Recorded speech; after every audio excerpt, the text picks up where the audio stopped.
Hello guys, welcome back to my channel. It's Lexi and today, as you can tell by the title, we have an unhaul video. At the moment I am in the process of getting ready to move house.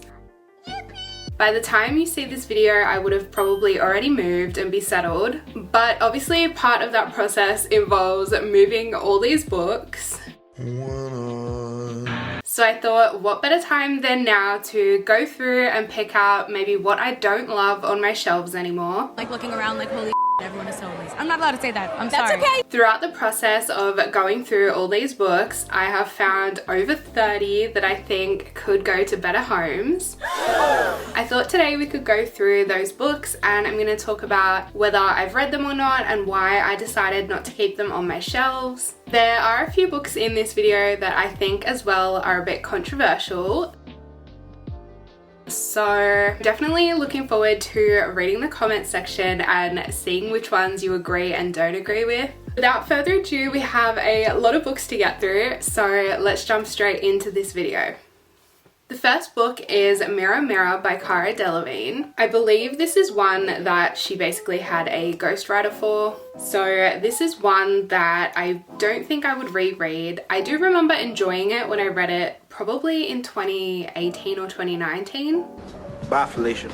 We're going to keep this pretty fast. So the next book is The Island by M.A. Bennett. This was really good. I really did enjoy this one.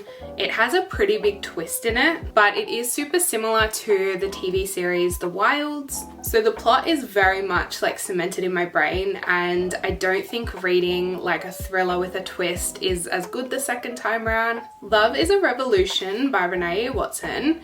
If you guys have been following me for a while, you'll remember that I read this in one of the plus size readathons, and this one, from what I remember as well, was quite young. Maybe the first of some of the controversial ones is Shadow and Bone, a Grishaverse novel. I read this trilogy like all in one go, and although it's a great series, like I didn't love it. Like I didn't even finish the first season of the TV show. And this is a really pretty like hardcover one, so I do think that somebody else would enjoy having this a lot more than I do. This one will be a massive throwback for all of the like Tumblr girlies from like 2015, 2014. I have had this book literally for that long, and I remember reading it the first time I got it, but it's just not something I've gone to pick up again. Swapping genres, we have Any Ordinary Day by Lee Sales. I believe this one was a gift, but it's really just not the type of book that I would pick up. As you guys know, I sort of like my books as like an escape. They're kind of like a different world, and this being like based on a true person and whatnot, I don't think I would read it. This next one I had to debate about, so that is Dear Martin by Nick Stone. I think I read this for one of like my book club meetings. This one was really good. I think I gave this one like a 5 stars, and it's definitely an important novel. But again, it doesn't feel like one that I would reread or pick up again. Promise Me Happy. This is an ARC copy, so again, this will just be headed to the donation pile, but this was good. I remember it being like a bit heavy. Like I feel like one of the parents was really bad in this. And again, like not a bad book, just not something that's sort of on my list to reread. The Madness by Alison Rattle. I don't even know where this came from, to be honest. I don't know how this is on my shelf.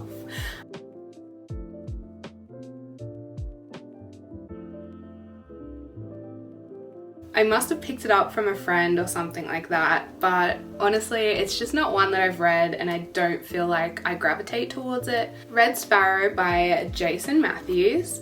This, again, I don't think I picked this. I think this was a friend's book that sort of just stayed here. No real desire to read it, haven't seen the movie, so I think someone else would be better off with it. This one was another really tricky one to decide on, but Leah on the Offbeat by Becky Albertalli. I really love this book. It is one of the first books that got me back into reading, probably again in 2018 or 2019. And I have read it twice, I believe. The second time was again for a plus size readathon. I just don't think I would read it again. This is set like in her senior year of high school. Okay, so that is one pile down. Let's grab another pile.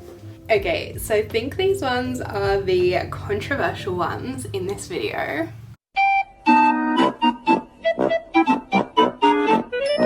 So I have currently already sold 2 of the ACOTAR books. So I have these 2 remaining. I did read these. I have not read like the latest book, but I just did not see like the love and the hype for these. I did really enjoy the first one, A Court of Thorns and Roses. I just remember this one being so boring in the center, and I really struggled to like finish the series. What's weird for me is that I really do love Crescent City. Like I have enjoyed those first 2 books so much. I know these covers are pretty sought after, so yeah, I have been selling these ones because I feel like other people would just appreciate having them so much more. But I know you guys here on the internet would crucify me for saying this is not my favorite series ever. With the Throne of Glass series, I have currently listed these as well, but nobody has picked them up yet. But I've read the first 3, but I probably read them in like 2019. Like I was definitely at uni when I was reading those, and it's now 2023 and I've had no desire to pick up these ones. I feel like that definitely means that it's time for them to move to a new home. And yeah, I'm going to have to admit on here that I am not a Throne of Glass girly. What? Hold up, wait a minute. As mentioned though, I am really excited to read the next Crescent City book. I believe we're getting it in January next year, so that's very exciting. Time for another pile. The next book on the list is Outside. This is again like an ARC copy. This book was really good. I do remember really liking it, but it's a tough one to read. It has a lot of triggering content. So again, once you read it, you really don't want to read it again, but it was a good book, if that makes sense. Emotional damage. I will also be rehoming Midnight at the Bright Ideas bookstore. This one, again, I read this probably in like 2019. It was a good time, but I can't even tell you the plot of this one anymore. I do, however, remember it having really nice bookstore, dark academia vibes. We've got another ARC, So What I Like About Me, and this one again I read in a plus size readathon because it's all about body positivity, and it's by an Aussie author and it's a very Aussie book. So I did enjoy it. Again, I think it was like 3 or 4 stars. Oh my god, these next 2 I hated. Again, another controversial opinion, but Sorcery of Thorns by Margaret Rogerson. This was so boring. Like, I do not understand the hype on this one. Wow.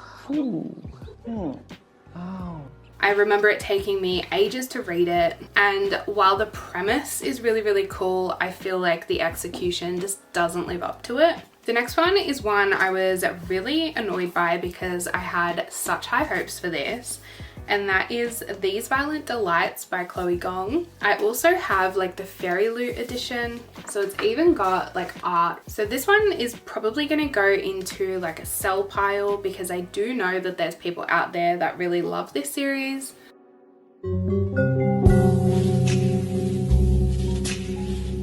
The next book is 29 Dates, and I think I won this one in a competition. Again, I've read this one. She basically goes on literally 29 dates, and she learns like so much about herself throughout it. I remember she also has like really strict parents and they want her to have a boyfriend. So, but I think they wanted to choose one for her, and obviously she wants to do that herself.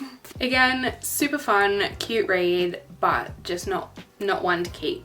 The next book has a stunning cover. I remember picking up the 10,000 Doors of January because this cover was so gorgeous. And it's a really nice story. I did enjoy this one as well, and I really liked like the fantasy elements in this. Onto another mystery slash thriller, Vanishing Girls by Lauren Oliver. I only recently read this one, probably this year or last year, and again, super good, but once you know the thrill of it, it's kind of, you can't really read it again. And we are up to the last pile. My camera battery is flashing at me, so we're gonna do these ones quick fast. So these are 2 middle grade books that I think I've had for a while. Again, they're just not really my vibe anymore. We have this random horror book. Again, I don't remember where this one came from. I read it last Halloween, really enjoyed it, but again, once you know the story, it's hard to read it again. See No Colour, this one was another one that was a bit decisive, same as Dear Martin. Really enjoyed it when I read it. It had different representation. I believe one of the girls is adopted, but again, not gonna read it again. This one I listened to the audiobook a while back, so this hasn't even been read. Why it has a recommendation from Zoella, I have no idea. But I don't remember what this was about. I remember it was good. It was like a 3-star audiobook, but I have no need for the physical copy. The Little French Bridal Shop by Jennifer Dupuy.